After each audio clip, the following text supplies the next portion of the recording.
purpose. Like, if they don't, and even if they start losing a few games early on, most European fans will be disappointed. It's all right. We've set the tone for winning for NA in the opening show match. Maybe Cloud9 will be able to continue. Sejuani is banned. Oh, no! Oh, no! You can't pick it, and Karma's taken away. Your whole comp has fallen to pieces already, Kobe. It's true. Tom Kench removed, Irelia taken away by Cloud9 as well. All right, so a lot of focus here on the power picks. I mean, the reason why we did pick these champions in the show match is because their just general level of base power is so big. Sejuani, super reliable initiator from the jungle, super tanky as well. And Karma with the buffs on 9-12, giant speed boost, lasts super long time as well. So no surprise that a lot of these familiar picks are being banned out here by both of these squads. Then the Rakan here, targeting Zeyzal, taking out another one of those possible initiators for Cloud9. Getting rid of some of that power in the team fights as well. We'll see where Cloud9 go with their final ban. Some of those flex picks are still up, but 9-12 kind of nerfed the power of flex picks in general. So maybe something like the Sylas, the Yuumi, such a strong support pick, gonna get taken away by C9. And these are definitely more LCS style bans with the Irelia and the Yuumi from Cloud9. In LCS, these are super highly prioritized, a little bit less in the LEC, and it's a first pick. That's locked in. That's not a hover anymore, my friend. Yasuo. That is insane. Blind pick, first pick Yasuo from G2. I like it. If G2 are ever going to lay down a gauntlet right now, the Samurai team picking the Samurai champ straight away at Mifo. Oh, I can dive a little bit more into it because this isn't just a flex. Oh, we're blind picking Yasuo. It's stealing away from Cloud9. It's one of their most used combinations recently. Both Cloud9's LCS roster and their Academy roster have been using Yasuo and Gragas combination very early on in draft. So this is a very good steal away pick by G2, and they're actually going to take the whole combination. Just run back C9's draft at them with the Yasuo and the Gragas. C9 have locked in the Sona Akali here, so Sona Taric bot lane still a possibility. The Akali just a strong flex pick. Yeah, it's kind of scary when you're looking at, you know, the recently buffed Gragas combination with the Yasuo. That is very dangerous for side lanes. So Jankos here could have a very big game on Gragas. There's a lot of backup, an extra threat when you have the possibility of just popping that Yasuo ultimate, you know, halfway across the screen. It is going to end up being the Sona Taric for Cloud9. This is a lane that you expect to lose in CS early on, but bring a very big team fighting power to the mid game. I think the question that comes to mind for me is how does Sona Taric do into Yasuo plus a support in the bottom lane? Because PerkZ is there. He's a very good Yasuo player. We've seen it through his entire mid-career, and now he's very willing to take some of those mid-lane picks down towards the bottom lane. Yep, it very well could be a bottom lane. It actually could be all three lanes still for Yasuo. Neeko could be flexed around as well. So that's definitely going to keep them on their toes. And the big difference, of course, is timing. Gragas and Yasuo are instant abilities, right? You can flash in after your body slam, and Yasuo can combine with it. Taric, you have to have good timing. So this is going to put more pressure on Zeyzal for early ulting with the Taric to make sure that it comes down in time and you actually get to use the invulnerability. And then it's up to G2 to try and kite around that and play around that timing. See how those team fights do come out. Puts a lot of pressure on Blaber as well, seeing how he can track Jankos in the early game, seeing how he can keep his eyes on the G2 jungler, who has probably been one of the standout performers for G2 so far this split. Very good at getting his team ahead, very good at finding the opportune moments to gank. All right, looks like throwback for another Cloud9 strategy, bringing back the Kindred. Originally, it was Blaber as well as Jensen who did the Kindred and Zillion strategy for North America and really actually popularized it. Right now, we could still have a last pick Zillion to go with it, but then you are looking at a lot of utility on the team. Meanwhile, G2 continue to pick some more power. Who's going where? Solo lane Gragas now. I mean, yes, you can solo lane Lee Sin, and this is always the fun part with G2, right? But it could probably be a support Gragas now. It's a Yasuo Gragas bottom lane. Could be a Yasuo Gragas bottom lane. Could be Mickey's very well known for his Gragas as well. Yeah, you guys were talking about that too, huh? Could be a AP Gragas. Could be AP Gragas. We'll have to keep our eyes on that as the draft does resolve itself. There's the Gnar. Oh, it's not actually locked in yet. There it is, locked in for C9. So Gnar probably up towards the top lane, Akali in mid, Sona Taric bot, and that Kindred in the jungle for Cloud9. And I do like Akali into Twisted Fate. There's a lot of burst potential at level 6. Akali can look for those kills on the Twisted Fate. You try and pressure the Twisted Fate so he cannot get, map ganks off, right? And we even saw it in the Fnatic game versus G2, where you're able to attach your shuriken to the Twisted Fate before he lifts off and follow him across the map. So definitely possible answers here for Nisqy. And this guy, there's definitely a spotlight on him playing back against Caps, some European mid laner rivalry. Yeah, I mean, actually, Nisqy was kind of Caps' understudy. He played on Fnatic Academy when Caps was in the Fnatic main squad in 2017 before he came over here to play in North America. So a lot of rivalry between those two guys. I'm sure they will be trying to prove their dominance on the Rift. I expected a super fun ban and pick phase here between G2 and Cloud9 because these are two of the teams that are willing to try most strategies, and we are not disappointed, Medic. Not at all. Quite the switch up here. Let's see if the lanes actually stay the same. Okay, so it is going to be that Yasuo Gragas bottom lane that we're looking at, and that all-in burst potential for the Taric Sona, like we were talking about, it's very scary, right? Because while the healing and shielding can heal you up after trades, it doesn't help a lot for the instant all-ins, and that's what Yasuo Gragas is about. Just about popping someone as quickly as you can. These two teams, these two drafts, eclectic to say the least, exciting to be sure. It's Rift Rivals 2019, and we are here to party. Let's go C9! Let's go C9! Crowd definitely behind them. And Westrice was probably our best performing player in the show match as well. So Cloud9 had a strong start to Rift Rivals before they even hit the Rift here. We'll take a look because we haven't seen Gnar in a long time either in professional play. Started to come back a little bit after the buff several patches ago, but I do like this answer for Cloud9, flexing to the top side to deal with the Neeko. That's a super oppressive lane. Wunder has gone Comet though for the Neeko, so probably going to be that AP Neeko, a lot more burst damage for team fights rather than, the press the attack and auto attack oriented side lane. Well, we'll see how the Neeko does play in the top lane as the game goes on, but for now we have Ovely on the sidelines with a quick interview. Thanks, guys. I am here with Grabs. Now, whenever I asked any of your players, what am I going to expect to see today, they wouldn't tell me, they just laughed at me. So talk me through this comp. Just PerkZ saying he doesn't want to play AD carries at Rift Rivals, so he wants to play Yasuo. We did it, luckily enough, Cloud9 picked Gnar, so we can actually put PerkZ on top lane this time. But yeah, I have no idea as well what's going to happen. So here we go. Now, Cloud9 is always a team that surprises their opponents, so what can you expect from this team, and what do you think about their players? I'm really surprised they're still picking Sona Taric and be so boring at Rift Rivals, but sure, they can go ahead. We have some experience with it in NU, so I think we're going to smash them. Well, Grabs, thank you, and best of luck to you and the team. Back to you guys. I love that because we've been discussing, all the differences in regions, and they've come up with their counters already, looking to smash the Taric Sona. As we said, there's a lot of burst potential with Yasuo Gragas. So it's actually Gragas Neeko. Oh, the yeah! bottom lane. Yasuo has gone top. That's PerkZ up towards the top lane now. Caps is playing mid, so he's the only one sticking to his usual role. Paying attention so closely to the interview here. I mean, they talked about Cloud9 surprising people. G2 is one of the most surprising teams in all of League of Legends. And PerkZ on the top side here. Oh, they go in the Ignite First Blood! Europe strike first at Rift Rivals. Yep, that's going to be the level 2 first for G2, and they immediately all in. Doesn't matter if it's Yasuo or Neeko Medic. The follow-up is there. Flash root from Wunder does get it, and the burst onto Sona finds the kill as they're still level 1. And now your eyes fall onto Blaber on this Kindred. Needs to be able to get his team ahead. Looking for the gank down towards the bottom lane. Jumps across the wall. He's in a good position. Remember the flash used by Mykix. They might target Mykix here on the Gragas. Definitely pushed into tower though, so they might want to wait for a little bit of that to get cleared out.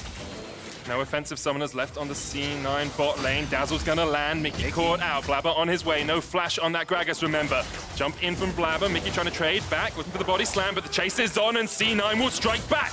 You have to feel the second kill of the game goes across to the North American. Oh, backwards! He's stunned under the wall, and Caps gets his kill. Oh no, that feels so bad for Nisqy. He blunders under the tower. backwards with the Q as well, and immediately gets punished. Caps gets the kill. Twisted Fate gonna be off to an early start. So close for Nisqy in that mid lane. No flash, no teleport now. Jankos looking towards the top lane. Should be an easy enough tower dive for them. Licorice nowhere near that Mega Gnar. Yeah, Licorice does have flash, so he could look for the outplay on the knockup specifically.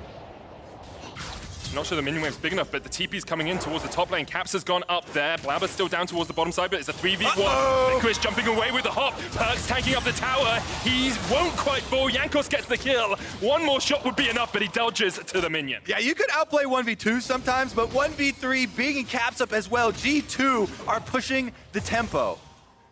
Pumping it up, we said they have the highest combined kills a minute of any team in any major region. Over 1 kill a minute in every single one of their games, and they're living up to that right now. And a lot of that is the spillover off of that mistake from Nisqy in the mid lane that allows Caps the extra time. He pushes the wave, he gets to go roam top. So Licorice actually paying some of the price too for that mistake. We've seen Nisqy trying to get across here to spot out Jankos. While he does, I do want to bring attention to the historic record at Rift Rivals between these two teams. It's 1-1. Yes, this sir. is the tiebreaker, Kobe. I only say that because Jisoo's ahead. I wouldn't put it up otherwise. Fair enough. All right, Nisqy trying to get a little bit of redemption in the mid lane here, trying to trade with Caps, but Caps just continues to chug away on the Corrupting Potion. Knows how he just stands in the minions, so there'll be a lot of trade back damage. Here's another look at that tower dive. They call in the teleport from Caps to the top side since he just got his recall off. Sneaky's dead. He had the flash but couldn't get away in time. Zeyzal flashes away just underneath his tower, and G2 are pushing the tempo in this bottom lane. Well, Grab said they were going to destroy the Sona Taric, and they are destroying the Sona Taric here. Gragas once again able to find it, and Wunder gets another one on the bottom side. All this kill credit's actually going over to Mykix. So he is going to be semi-AP Gragas, I guess, upgrading Spell Thieves a little early. I think knowing Mykix, he might even go towards the Proto Belt or something like that. Just get that full burst damage on. I mean, it is so effective versus the entire team that we're looking at, right? We talk about, yes, the Sona Taric, but also against Kindred. Gragas is one of the best champions against Kindred because you have snap initiations. You can force the ult early, and then you can just wipe her off of the Kindred ultimate with your Gragas barrel and pretty much nullify everything the champion brings to it. Let's get another look at it. How did this one happen? Because Mykix didn't have flash for it, so Wunder just walks up and roots them. Tangle Bard's going through minions and extending the range, actually really difficult there for Sneaky. He did have his flash, so I think he just didn't anticipate it getting quite that far. And now C9, 2,000 gold in the hole, but you have to start looking to Blaber. Has had that one good gank, needs to try and make a play happen somewhere else on the Rift, because otherwise you do feel if G2 keep up this pace, G2 keep up this aggression, C9 are going to start falling further and further behind. Definitely looks to be the case here. Bottom lane going to struggle. Minions pushing now into G2's territory. So it's very difficult here. You mentioned the flash for Sneaky. His only saving grace is that he still has it. Yeah. So maybe as they push up, they won't get caught again. But Wunder's flash and Mykix's flash are both coming back from the level 1 play. So they could, again, just look for the flash. Jankos in mid. Blaber on his way, no level 6 yet. Jankos still looking for the chase. You can see Licorice coming down from the top lane as well. So Jankos and Caps decide pretty wisely to back off. Don't want to take any more action in that river.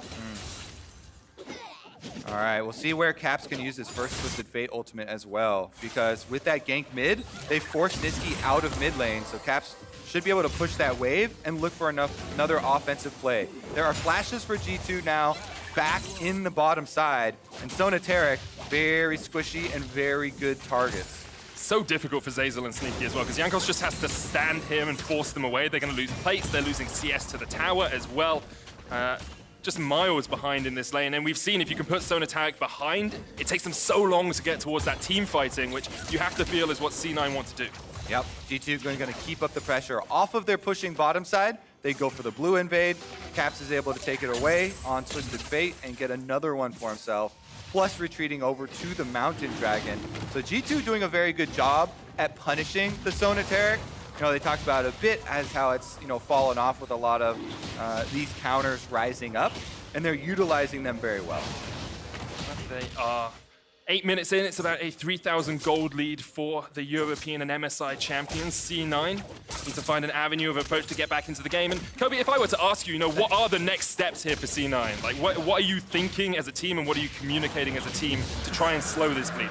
Well, the main thing they're thinking is trying to stem the bleeding, right? Because you talk about trying to get to the Sona Taric team fighting. They're just hitting level 6 now. So they're trying to put a stop to these G2 plays. A little bit of defensive warding goes a long way, and especially around mid lane, because as we keep talking about Twisted Fate, the ultimate comes through. Knock up with the last breath, and here comes Cap, straight up towards that top lane. Licorice going to flash away. Cap still on the chase, does have the flash, but doesn't want to go any further. And Licorice escapes very well up towards that top side. Yeah, it's really hard for Gnar to get away from Yasuo. This is one of the oldest counters to Gnar when Gnar was super meta. Because Yasuo can go all in, choose the timing, passing through the minions and getting that knock up while Gnar is mini form. Plus, they try to combine that with the Twisted Fate ultimate, and it is a trade of flashes. PerkZ flash for Licorice's flash. So well played by Licorice to get out of that. And it's also the first Twisted Fate ultimate down. Blaber, though, super aggressive. He's been seen. Wunder is there. Mykix going in. Blaber jumps across the wall, but here's the pop blossom. Nisqy on the chase as well. Mykix coming in with a flash. Jumps in. Blaber straight in the moment with the Lamb's Respite. Nisqy's going to jump the wall. They're trying to chase onto Wunder. Nisqy in the shroud. Wunder will fall as well. 1 for 1 so far, but Caps is in the TP, and he wants a little bit of this action. Has the gold card locked in, and straight into the back of Nisqy, who jumps away with perfect execution. Yep, and he's going to be able to dodge that Q from Jankos. G2 staying on the chase, though. Cap still has flash if he wants to go forward, but won't do it quite yet, and C9 able to get a 1-for-1 trade in the bottom lane. All right, Blaber goes for the invade deep in G2 territory. Well, they have no priority bottom lane, but it was at a reset timing for bottom lane, so that's why they thought they could do it. Teleport from Caps came in to punish it.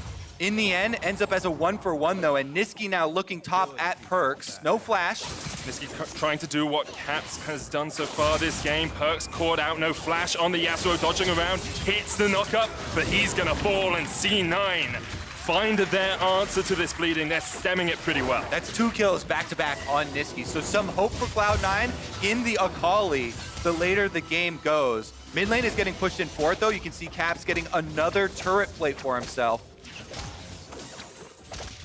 Won't quite be able to take down that 4th plate in the mid lane, but he is sitting on a sizable sum of gold, about 1,000 ahead of Nisqy.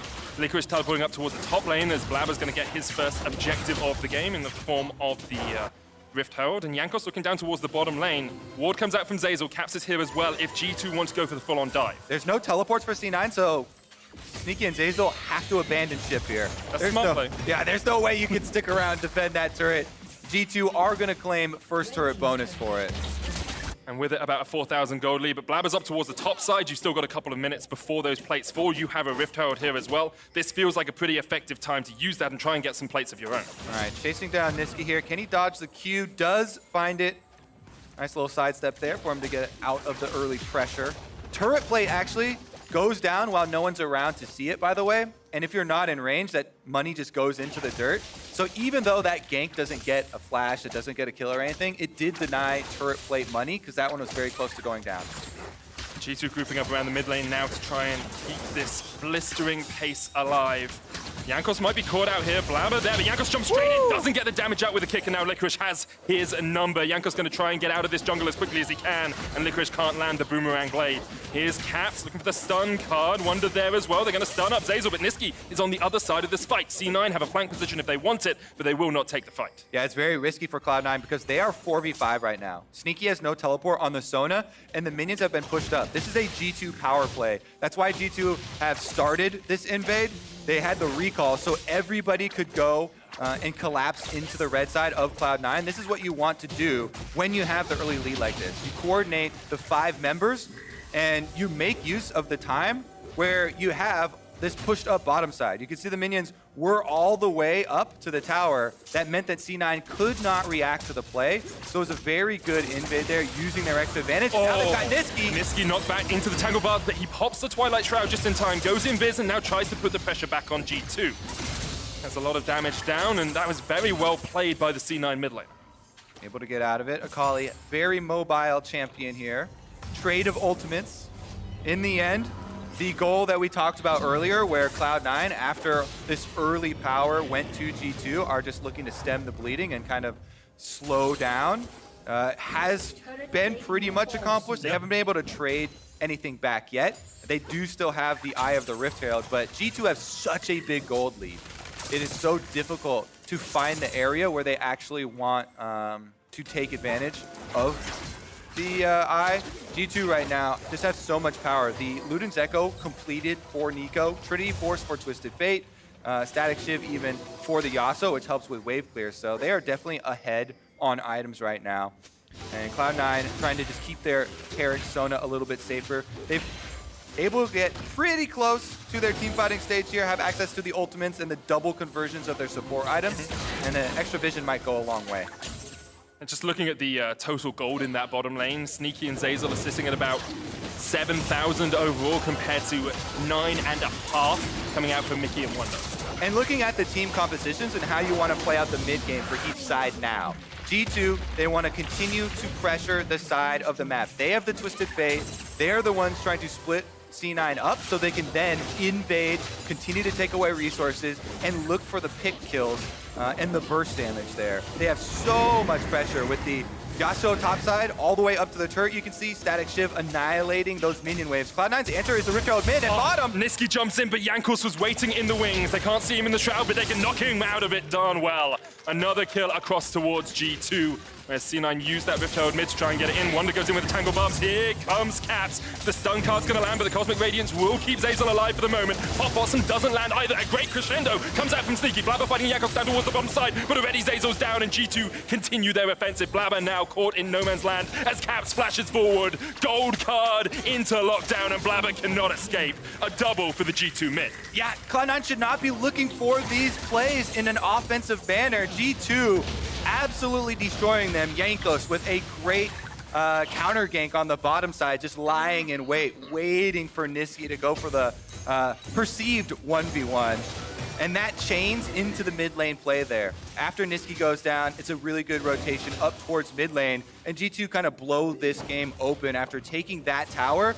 No area of the jungle for Cloud9 is now safe. Everywhere, they have to assume, has been lit up by wards from G2. Yeah, keep your eyes on the C9 red and blue side jungle. See how many G2 wards are placed in there over the next little while, because it's going to be peppered with vision. Flash root there from Wunder.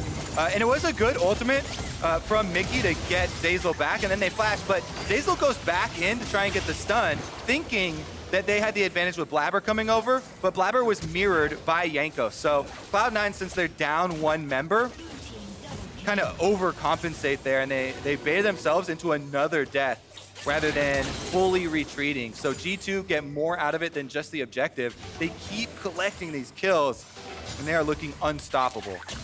And they've definitely done what their coach said they wanted to. Snowball through the bottom lane, put that Sona Taric behind. And a stat that I'm sure some North American fans won't be too pleased to hear. In the LEC, between 15 and 20 minutes, G2 tend to triple their gold lead. It was 5,000 at 15 minutes this game. We'll see if they can keep that on track and be 15,000 ahead when we get towards 20 minutes. Nisqy knocked back the shroud, the stun, the CC chain. Another kill as Nisqy falls and G2 push up top. The timing on that ultimate from Mykix, once again, waits for the dash from Nisqy. They're going in! Jankos going in. They catch out Sneaky. He's done. Blaber's going to get some damage back onto Jankos, but that tower will fall. The chase is still on. Lamb's Respite comes out, but Wunder, actually it's the Shapeshifter going into the backline there. G2 pushing for an inhibitor. Only 17 minutes in. They want a little bit more. The stun from the Dazzle comes out. Blaber healing up, but Caps is too darn tanky. Zeyzal caught out as well. It's a killing spree for Mykix, and it's 12-3 for G2. Yeah, they are definitely accomplishing their goal of stopping the Sona Taric, Medic. That amount of pressure difference in the bottom side has just destroyed C9. G2 continually looking for the dives. Jankos had a really nice kickback there on Lee Sin to start it out, and then they followed up with Twisted Fate. So this is what I'm talking about with Mykix. He waits, he puts the ward until Akali flips, and the prediction ultimate there, because it's kind of at the same time, knocks him back as soon as he goes for it. Then we know we have the follow-up. PerkZ now in the 1v3 Here comes the TP in from G2 though. PerkZ is trying to stay alive, gets the knock-up. Sneaky quite low, the Tangle Bars comes out, Sneaky's dead. Caps and Wunder here for the party, the Pop Blossom lands as well. And Nisqy, although he's in the Twilight Shroud, won't be able to survive for much longer. Caps gets the assist on the double kill for Wunder. The chase coming out from C9 as it turns out to be a 5v3. Blaber's still going in here, but the stun card lock, it's a triple for Wunder. And we've seen Caps and Wunder do this before. Zeyzal's gonna fall as well, the Quadra for the Neeko. And G2 are demolishing C9. Oh my goodness, are they gonna try and chase down Licorice for the Penta? Caps was thinking about it, but he's too far under the tower. Oh, the amount of times we've seen Wunder and Caps do that in the LEC at MSI, it's actually beautiful to watch from time to time, but C9 pen back into their base, super minions pushing in top. The next inhibitor tower, the target, and Mykix, he lands the ignite. Sneaky's ticking away, but the heal might be enough. It's not! Mykix on a rampage, the solo Q terror that is his gragas is showing just what it's made of. Oh my god, he throws the Q, then goes for the body slam flash combination, dumping the ultimate and ignite at the same time. Beautiful combination there from Mykix.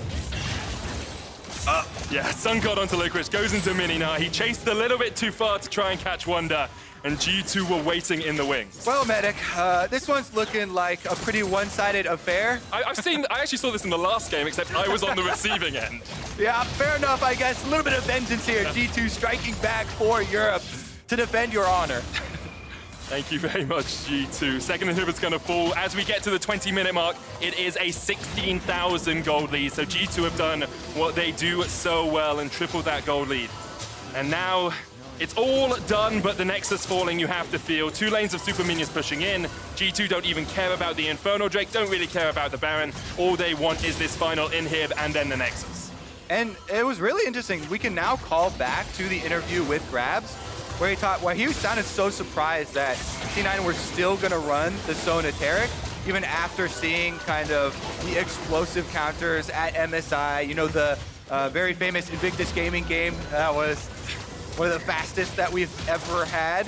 This one not quite as fast, but definitely one-sided. Nisqy goes in. Wunder jumped in, missed the Tangle Barb there, but Nisqy will not fall. He's still alive now, but into the last breath, the knockup! That was beautiful from G2, but Blaber escapes. Can't get away from the wild cards. Caps going in with the Destiny behind the Nexus towers, and G2 want to ace this one. They don't want a single member of C9 left alive on the map. A double kill to Caps, the stun card lands. Jankos on the chase here as well, and all of C9 will fall. G2 now turn to the Nexus towers and look to take the first win of Rift Rivals. G2 coming in hot here. Absolutely destroying in the first game. All that's left is the Nexus. Zeyzal is back up and Blaber's coming, so we may have to wait for some respawns, Medic. I have seen this happen before with G2. If there are kills to be had, they'll go for the kills. Don't really care about winning the game if there's still enemies left alive. There's no teleport, so it's literally just Jankos in there with his army of minions flooding through the base. With the reset here, C9 trying to do their best against the onslaught of minions, and they can win that battle. Just about right now. Super minions pushing in, but they will clear it out. And it's all done but the singing, as you said, Kobe. 15,000 gold lead for G2. They can now just come back onto the Rift with those completed items. Luden's Morello finished on Wunder. It is the Proto Belt and a Sheen for Mykix building up towards the Lich Bane. 3 completed items on Caps in mid. And even, you know, Black Cleaver and a little bit of extra lethality for Jankos with that serrated Dirk in his inventory. All right, that is going to be put to use on dual objectives at once. Let me highlight the mini-map here. It is a Baron being taken at the same time as an Infernal Drake and a mid-push going on. That is how far ahead the team is right now. You can take everything on the map at the same time. That's pretty disgusting, I must admit. G2 just in such a strong position, but this has all come about because of that snowball, because they were able to put the Sona Taric behind. Mykix's jumping in here. Sneaky might have been caught out by PerkZ. Mykix just takes out Nisqy. Woo! That was a pure 1v1 from a support taking out an Akali. Caps goes in with a Destiny. C9 trying to defend their Nexus, but G2 are having none of it. Cosmic Radiance comes down, doesn't even get the chance to pop. Here's the pop loss, and PerkZ put back onto the fountain, but G2 are still on the chase. 2 for 3 in favor of G2. Jankos almost falling here, gets hit with a wallop, but the stun, the CC, the chain coming out from G2. Mykix looking for the triple on the fountain. They're gonna go all in for this. Jankos jumping in, doesn't take the Sonic Wave, but the Nexus will fall. And G2 take the first win here at Rift Rivals for Europe. And Mykix even got the last kill in the fountain. That is a 9-kill support gragas for you. That is my MVP of the entire match. He was absolutely insane. That we talked about in Champ Select, we talked about it in lane phase, but it's the execution there. He immediately destroyed Sona Taric and allowed G2 to play through the bottom lane so effectively. It was just beautiful to watch if you enjoy watching bot lane mechanics and support mechanics. He actually had 1,000 gold more than anyone on C9 by the end of that game as well. Kind of to be expected when you're looking, 11 towers to 0, but still great stuff all around from Mykix. C9, on the other hand, licking their wounds a little bit after that game, you have to feel. There were some signs of life. I thought Blaber's gank on bottom lane was actually pretty good. I thought Nisqy played some really good Akali. He had some montage moments. But except for the first one under the tower deal. That one wasn't great, but the rest of them were okay. All right, so we could consider it 1-1 now, I guess. Yeah, I agree. That's fine. Fair enough. We'll take that one. Definitely not the start that C9 were looking for, but they also got Blaber on stage. They talked about at the last couple of weeks of LCS, that was going to be one of their goals. They put Blaber in a couple more times, try and get him ready for possible international competition where they have multiple people to sub in. Well, for more on that victory, we're going to hand it over to Ovely, who's standing by with G2's PerkZ. Thanks, guys. PerkZ, congratulations on the win. Now, earlier when I heard you say that you didn't want to play AD carry at all this entire tournament, I didn't think that meant that you weren't just going to go bot lane at all. So tell me about that. Well, honestly, this was kind of in the drafting. It just happened. We spoke to our coach yesterday and said we can roll sub, but we have to agree before the game. And then after the last big Gnar, we're like, okay, we are roll subbing now. It's a good matchup from mid top. So we actually got to practice in the screens before. So it wasn't a first-time thing. We're not disrespecting them. It's our very practice matchups, I would say. And yeah, I got my first Flame Horizon as top laner, so I'm pretty happy with that. I appreciate that. No disrespect here at all. But does this mean that we're going to see you potentially in other positions of the map for the rest of the week? I mean, I would not be so sure about that. We still have stuff that me and Mykix want to showcase in the bot lane. We have prepared some spicy picks for the tournament, so yeah, we'll just, I guess, go with the flow. I'd say you had spicy picks with this comp just in general, and it looked like you had a lot of fun with it. So if we were NA teams right now, what should NA teams be thinking about EU coming over here? Oh, well, you can, I guess you can kind of see us as Vikings. We are coming here to conquer NA and then just leave, So, but it's a wonderful country, so we will enjoy our stay here. But yeah, I mean, we want to try stuff and experiment how it works, and then we can maybe pull out some stuff in LEC or even later worlds. So I think overall, it's always fun to play against teams from international stage. They play a bit different, and it's just fun to compete against someone who you don't usually compete against. So I think I like it, yeah. Well, your next opponent takes place first match tomorrow. It's against Team Liquid. You just fought them in MSI. Do you think it's going to be a close rematch? I usually I hear how Double says that the difference between the best team in the world and them is very small, but they're not even the best team in NA right now. So I don't know why he would say that. All right, really quick. Tell me about your date with Doublelift that we saw on Twitter. Oh, it was wonderful. He took me to a beautiful place, and we had some ramen, and we met for some milk tea after, and it was great. I enjoyed the date. Would love to date him again. Wonderful. Well, I'm glad that you enjoyed it. Hopefully you get the maybe second date come tomorrow. But again, congratulations again on the win. And for more on the game, let's hear from the State Farm Analyst Desk. Thank you, Ovely. Welcome to Rift Rivals 2019, presented by Alienware, where no games have been played yet. Yeah. Fresh start to the tournament. Show match should be fun.